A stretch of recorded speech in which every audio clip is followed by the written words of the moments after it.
کہ یہ مغربی جمہوریت جو ہے جس کو ہم نے حرز جان بنایا ہے، سینے کے ساتھ لگایا ہے، جس میں گروہی نظام ہوتا ہے، جسے علامہ اقبال کہتے ہیں اٹھا کر پھینک دو باہر گلی میں، نئی تہذیب کے انڈے ہیں گندے، سیاست ممبری،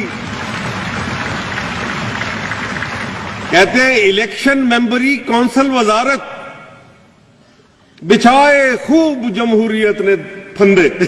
تو یہ جمہوریت کے پھندے ہیں بابا، خدا کے واسطے۔ اور اس لیے کہ مغربی جمہوریت جو کہ کرسچین ورلڈ میں، نصارہ کی دنیا میں مارد وجود میں آئے، بلا شبہ بائبل مقدس کتاب ہے، آسمانی کتاب ہے، لیکن بائبل قانون کی کتاب تو نہیں ہے نا، نہ تورات قانون کی کتاب ہے۔ قانون کی کتاب محض ایک ہی آئی ہے، اور وہ قرآن اللہ تعالیٰ نے ہمیں دیا، اور اس کا تجربہ کر کے 1400 سال پہلے جس دن ہمارا دین مکمل ہوا، اس دن یہ فیصلہ ہو گیا کہ آج کے دن تمہاری قانون سازی، آئین سازی۔ جنگ کا خطرہ امریکہ ایران کشیدگی، اصل نشانہ کون؟ آپ دیکھ رہے ہیں وائس آف پاکستان۔ دنیا کی نظریں پھر پاکستان پر جم گئیں۔ بہت جلد امریکہ پاکستان کو یہ پیغام بھیجنے والا ہے کہ وہ ایران کے خلاف بلوچستان میں امریکی فوج کو پناہ دے، ورنہ پاکستان کو اس جنگ میں امریکہ کے خلاف سمجھا جائے گا۔ ایسا ہی ایک پیغام مشرف دور میں بھی آیا تھا کہ پاکستان افغانستان کے خلاف ہمارا ساتھ دے، ورنہ پاکستان کو اس جنگ میں امریکہ کے خلاف سمجھا جائے گا۔ مشرف نے بنا کوئی بحث کیے، بنا کوئی شرط رکھے امریکہ کو ویلکم کہا، جس پر امریکی پریشان ہو گئے، کیونکہ امریکہ کا اصل ہدف تو پاکستان ہی تھا۔ پھر کیا ہوا آپ لوگوں کے سامنے ہے۔ گیم یہ تھی کہ پاکستان کبھی مانے گا نہیں، اور ہم افغانستان کو چھوڑ کر پاکستان پر چڑھ دوڑیں گے، کیونکہ ایران کا سب سے بڑا دوست اور بزنس پارٹنر انڈیا بھی پوری طرح خاموش ہے، جبکہ انڈیا 24 گھنٹے امریکہ کی چپلوسی، میرا مطلب ٹی سی کرتا رہتا ہے، اور امریکہ کو اپنا آقا مانتا ہے۔ تو اس پورے سینیریو میں انڈیا کہاں کھڑا ہوگا؟ کیوں سعودیہ بھی امریکی جنگی بیڑے کے ایران کی طرف پیش قدمی پر خاموش ہے، جبکہ سعودیہ اور ایران خود ہی ایک دوسرے کے سب سے بڑے دشمن ہیں۔ اس جنگ میں سعودیہ کہاں کھڑا ہوگا؟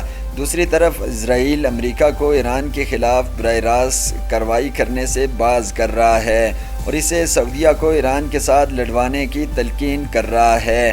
ایک بحث یہ بھی ہے کہ امریکہ و ایران جنگ کی صورت میں کس نے کہاں سے مورچہ سنبھالنا ہے، سعودیہ براستہ عراق یا پھر پاکستان براستہ بلوچستان، کیونکہ ایران کی بڑی اور محفوظ سرحدیں تو انہی ملکوں سے ملی ہوئی ہیں۔ ایک بحث یہ بھی ہے کہ اس جنگ میں کس کا نقصان اور کس کا فائدہ ہوگا۔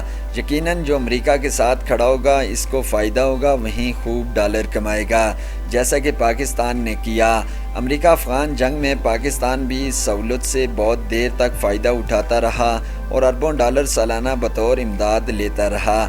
خیر ہم یہ بھی بھول رہے ہیں کہ جہاں پاکستان و عراق کی بڑی سرحدیں ایران کے ساتھ جڑی ہوئی ہیں، وہیں ترکی کی سرحد بھی ایران کے ساتھ جڑی ہوئی ہے۔ یعنی کہانی میں ٹویسٹ، امریکہ اور ترکی بھی ایک دوسرے کے بڑے حریف مانے جاتے ہیں۔ تو کیا یہ شرنتر ترکی کے لیے رچایا جا رہا ہے؟ کیونکہ 2023 میں ترکی پر لگی 100 سال کی تمام پابندیاں ختم ہونے والی ہیں۔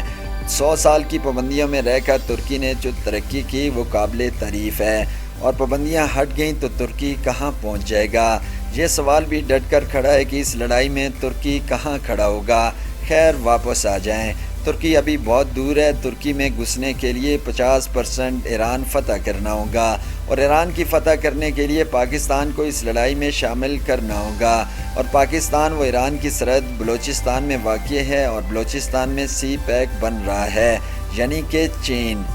سی پیک کا نام لیتے ہی ہمارے ذہن میں چین کا نام آتا ہے، کیونکہ چین کی مہربانی سے ہی سی پیک پروان چڑھ رہا ہے۔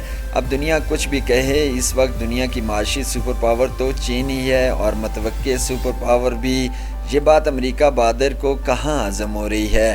تو اس کھینچا تانی میں چین کہاں کھڑا ہوگا؟ چین تو ہرگز امریکہ کو بلوچستان میں قدم نہیں جمانے دے گا، کیونکہ گوادر پورٹ پر چین اربوں روپے لگا چکا ہے، اور بدقسمتی یہ گوادر پورٹ سے پانی کے راستے 1 گھنٹہ کی مسافت پر ایران کی سرحد، یعنی کہ پورے بلوچستان میں ایران کے قریب سرحد اور جنگ کے لیے نہایت مناسب جگہ ہے۔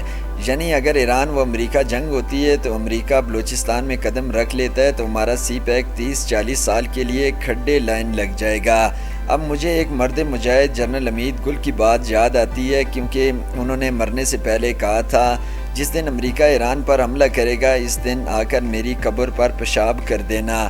میرے نزدیک آج بھی جنرل حمید گل کی یہ بات زیادہ اہمیت رکھتی ہے، کیونکہ انہوں نے کہا تھا کہ امریکہ کا نشانہ افغانستان یا ایران نہیں، پاکستان کی ترقی اور ایٹمی اثاثے ہیں جو کہ امریکہ کے لیے پریشانی کا باعث بنے ہوئے ہیں۔ اور پچھلے دنوں سے تو تیل و گیس کے ذخائر کی خبریں بھی بہت گرم تھیں، پھر اچانک یہ ہوا کہ تیل کے ذخائر نہیں ملے کا اعلان کرنا پڑا، جبکہ 3 دن پہلے کی ہیڈ لائن یہ تھی کہ ڈرلنگ مکمل، تیل کے ذخائر کی مقدار کو جانچنے کا عمل شروع۔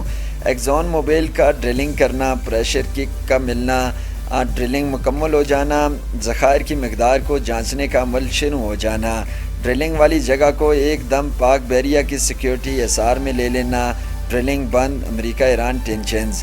ایرانی سرحد سے ڈرلنگ والی جگہ صرف 300 کلومیٹر دور ہے۔ کھلے سمندر کو علاقہ غیر قرار دے دینا، پاک بحریہ کے چیف کا عمران خان سے اچانک ملنا، یقیناً معاملہ سیکیورٹی رسک ہو گیا ہے۔ ایران بھارت گٹھ جوڑ تو سب کے سامنے ہے۔ اب امریکہ کیسے چاہے گا کہ پاکستان سے تیل نکل آئے، کیونکہ اس خطے کی واحد ایٹمی طاقت پاکستان ہے، اور اگر تیل بھی نکل آیا تو معاشی طاقت بھی ہم بن جائیں گے، تو اس خطے پر پاکستان کی حکومت ہوگی اور امریکہ کا راستہ تقریباً بند ہو جائے گا۔ تو کل ملا کر یہ بات ہے کہ گھیرا پاکستان کے گردی تنگ کیا جا رہا ہے۔ آزمائش کی گھڑی ہے، پاکستان قوم کے لیے اپنی فوج کے ساتھ کھڑے ہو جانا چاہیے، اللہ اور اس کے رسول کا نام لے کر، کیونکہ یہ واحد اسلامی طاقتور فوج ہے جو امریکہ، اسرائیل، انڈیا کے لیے سر درد بنی ہوئی ہے، اور پوری دنیا اسلام کے اگینسٹ اکٹھی ہو چکی ہے۔ اس کا سب سے بڑا ثبوت عراق، لیبیا، شام، یمن، فلسطین، کشمیر، افغانستان میں دیکھا جا سکتا ہے۔ انڈیا نے کشمیر کو 6 مہینے سے لاک ڈاؤن کیا ہوا ہے، دنیا خاموش ہے۔ NRC سے مسلمانوں کو مارا جا رہا ہے، دنیا خاموش ہے۔ ہمیں اپنی فوج کے ساتھ کھڑا ہونا ہوگا، اور ملک کی وقار عظمت کے لیے ہمیں آپس میں نفرتیں بلا کر ملک کے لیے اکٹھا ہونا ہوگا۔ آج کی ویڈیو ہماری یہیں تک تھی، کل ایک نئی ویڈیو کے ساتھ حاضر ہوں گے۔ تب تک کے لیے جن لوگوں نے ہمارا channel voice of Pakistan subscribe نہیں کیا وہ جا کر ضرور سبسکرائب کریں، اور بیل آئیکن کو ضرور پریس کیجیے گا تاکہ ہماری آنے والی ویڈیو آپ کو بہت جلد پہنچ سکے۔ اپنا بہت سارا خیال رکھیے گا، ویڈیو پسند آنے کی صورت میں لائک شیئر ضرور کیجیے گا۔ اللہ حافظ۔